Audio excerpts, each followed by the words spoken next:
अस्सलाम दोस्तों, मैं हूं कमरान। आज की इस वीडियो में आपको सिखाऊंगा कैसे सर्वर 2019 पे आप रिवर्स रेप्लिकेशन को अनेबल कर सकते हैं। सबसे पहले मैं आपको अपनी मशीन दिखा देता हूं।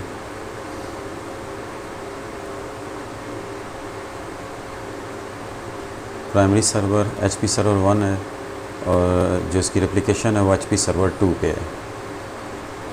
अब अपने सर्वर 2 पे चलते हैं। यहाँ से सबसे पहले मैं इसको फेल ओवर करके इसको स्टार्ट करता हूँ। मशीन स्टार्ट हो रही है। अभी मैं इसको रेप्लिकेशन पे आए, यहाँ से रिवर्स रेप्लिकेशन को आप क्लिक करें। सेम प्रोसीजर जैसे आप फर्स्ट टाइम नेक्स्ट जिस सर्वर पे आपने लगानी है, हमारा तो HP सर्वर 1 है, उसी को आप सेलेक्ट करके अब नेक्स्ट कर दें।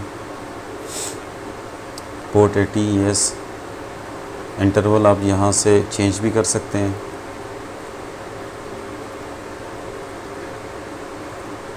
फिनिश करने के बाद अनेबल रेप्लिकेशन फेल का एरर आ गया।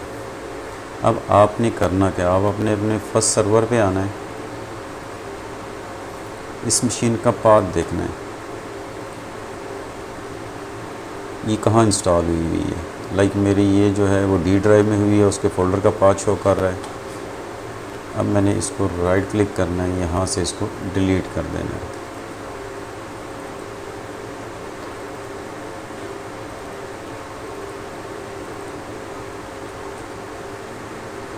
ये वाली मशीन थी जिसका वो पाथ शो कर रहा था, मैंने यहाँ से इसको सेलेक्ट करके डिलीट कर दिया है। अब वापस अपने सेकंड सर्वर पे आते हैं। Replication enable successful.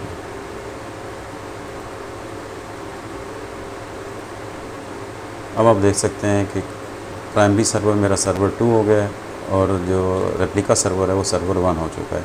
इस तरह आप रिवर्स रेप्लिकेशन लगा सकते हैं। डाउन वर्जन में ये फैसिलिटी थी कि आपको डिलीट करने की ज़रूरत नहीं पड़ती थी, लेकिन सर्वर 2019 में आपको मशीन को डिलीट करना पड़ता है, जिसकी वजह से आपको reverse replication, in other words आप कह सकते हैं जैसे आप फर्स्ट टाइम रेप्लिकेशन लगा रहे हो, ऐसा प्रोसीजर होता है। Thanks for watching this video. अल्लाह हाफिज़।